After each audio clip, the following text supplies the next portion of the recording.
Bengaluru rave party Telugu రాష్ట్రాల్లో సంచలనం సృష్టించిన సంగతి మనకు తెలిసిందే.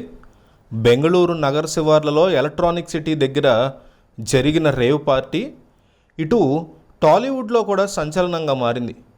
ఈ పార్టీలో పలువురు సెలబ్రిటీలు పట్టుబడినట్లు బెంగళూరు పోలీసులు వెల్లడించిన విషయం మనకు తెలుసు. అయితే ఈ పార్టీలో పట్టుబడిన ప్రముఖులు ఎవరు అన్నది మాత్రం ఇప్పటి వరకు వెలుగులోకి రాలేదు.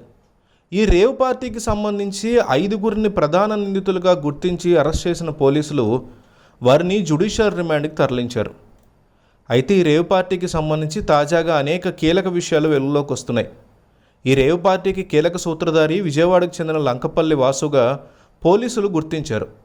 విజయవాడ 1 టౌన్ ఏరియాలోని కొత్తపేట ఆంజనేయ వాగుకు చెందిన వాసుకి విజయవాడలో కూడా పెద్ద నెట్వర్క్ ఉన్నట్టుగా గుర్తించారు.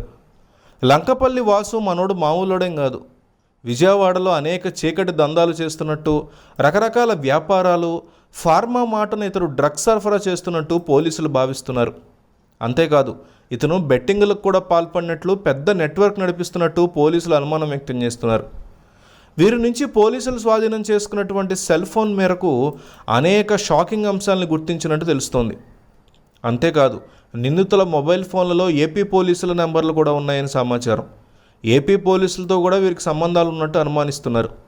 ఇదిలా ఉంటే ఈ రేవ్ పార్టీలో అరెస్ట్ అయిన 101 మందిలో ప్రధాన నిందితులుగా పేర్కొన్న 5గురిని మినహాయించి మిగతా వారందరికీ డ్రగ్స్ తీసుకున్నారా లేదా అన్న టెస్టులు నిర్వహించారు. వారందరికీ స్టేషన్ బెయిల్ ఇచ్చి ఇంటికి పంపించేశారు. అవసరమైనప్పుడు మళ్ళీ విచారణకు పిలుస్తామని పోలీసులు తెలిపినట్టుగా సమాచారం.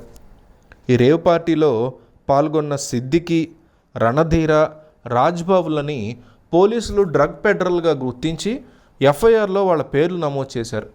మొత్తం తెలుగు, కన్నడ సినిమా పరిశ్రమకి చెందినవారు, సీరియల్ నటీనటులు, 20 మందికి పైగా మోడల్స్, మొత్తం 30 మంది యువతులు, 70 మంది యువకులు ఈ రేవ్ పార్టీలో పాల్గొన్నట్టు సమాచారం. ఈ రేవ్ పార్టీకి సంబంధించి పోలీసులు మరింత లోతుగా దర్యాప్తు జరుపుతున్నారు.